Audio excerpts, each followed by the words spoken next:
guys! Welcome back to Rhea's Kitchen. Nung bata ba kayo, meron ba kayong parang comfort food or parang paboritong ulam na pag niluluto pa lang ng nanay at tatay nyo ay talagang na kayo sa sarap, sa amoy pa lang.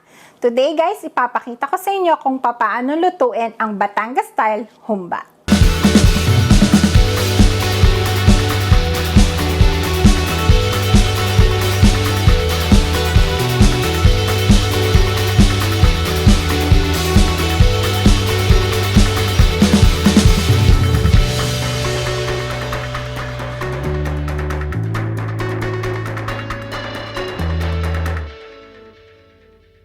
So yes guys, today magluluto tayo ng Batangas style humba. Pero ito ay isang simple version. And ito nga yung isa sa pinakamasarap na lagi kong hinahanap-hanap noon na niluluto ng lolo or lola ko na parehong magaling magluto.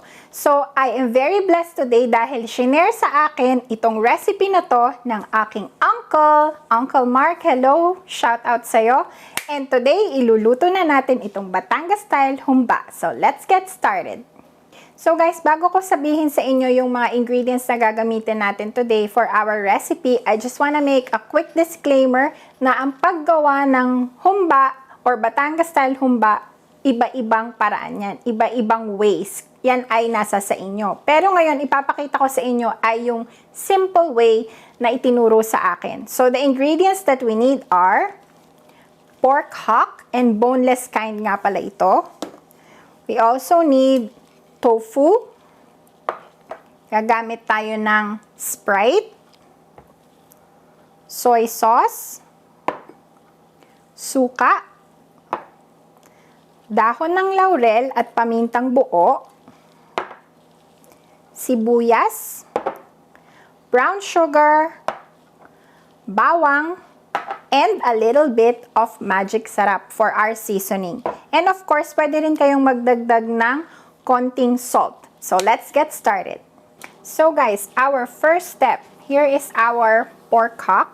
Ilalagay natin yung ating tofu sa ibabaw. And then, with clean hands, of course, imamasa natin yung ating tofu sa ating pork. And then, after nito guys, sobrang dali na lang. Pagsasama-samahin lang natin yung mga ingredients. And then, hihintayin lang natin siyang kumulo. So guys, our next step, here is our pan. Ilalagay na natin yung ating pork hock. Yan. Napakadali lang nitong gawin guys. Kasi pagsasama-samahin lang natin yung mga ingredients, hintayin natin siyang kumulo. And then of course yung mga pag-season natin. And then mabilis na lang siyang matapos.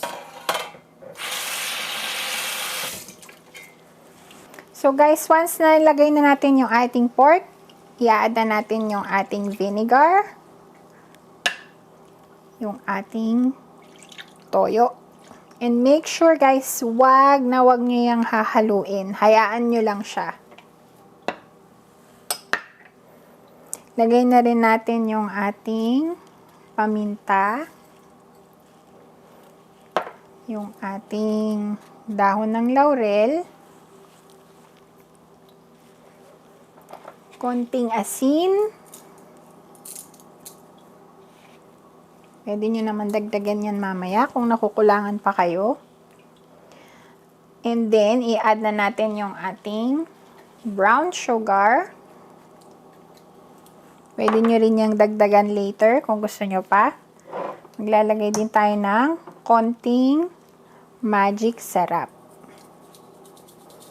And then, hintayin lang natin siyang kumulo para sa susunod nating ingredient.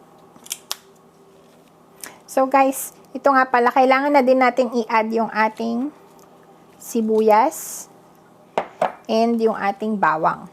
Then, hintayin lang natin siyang kumulo. So yan guys, kumukulo na yung ating humba.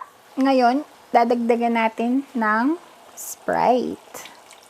Make sure guys na hindi kayo nag-add ng water kasi itong Sprite na to, yung parang magiging water natin and mag-a-add ng flavor sa ating humba. And then, hihintayin lang natin siya again kumulo ng kumulo hanggang sa malambot na yung ating pork. Guys, ready na ang ating Batangas Humba. Ipe-plate na natin siya and it's tikiman time!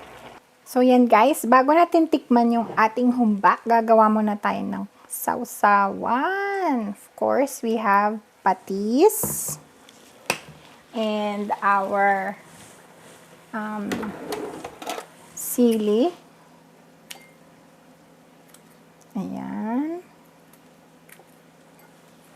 And calamansi.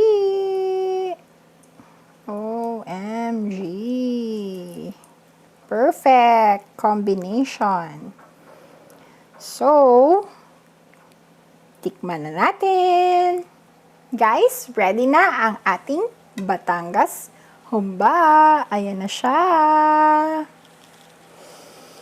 Oh my goodness. I wish you guys are here. Napakabango. Tikman na natin. And of course, I have my sausawan here. Are you guys ready? It's tikiman time. So guys, tikman na natin. Lalagay tayo ng konting sarsa. Lagay tayo ng ating konting patis. Ito na. Ready na ba kayo?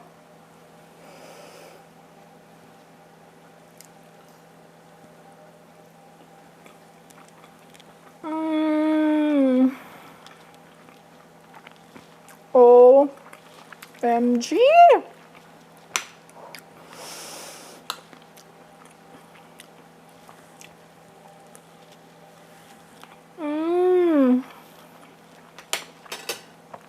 Super tender ng pork.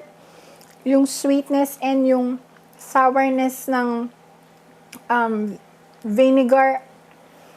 Talagang para siyang heaven, guys. Para siyang paksiw. Pero, there's something special about Batangas Humba talaga, guys. Isa pa,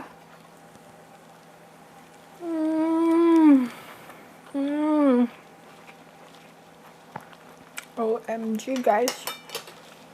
Super perfect. Sana matry nyo din siya at home very soon.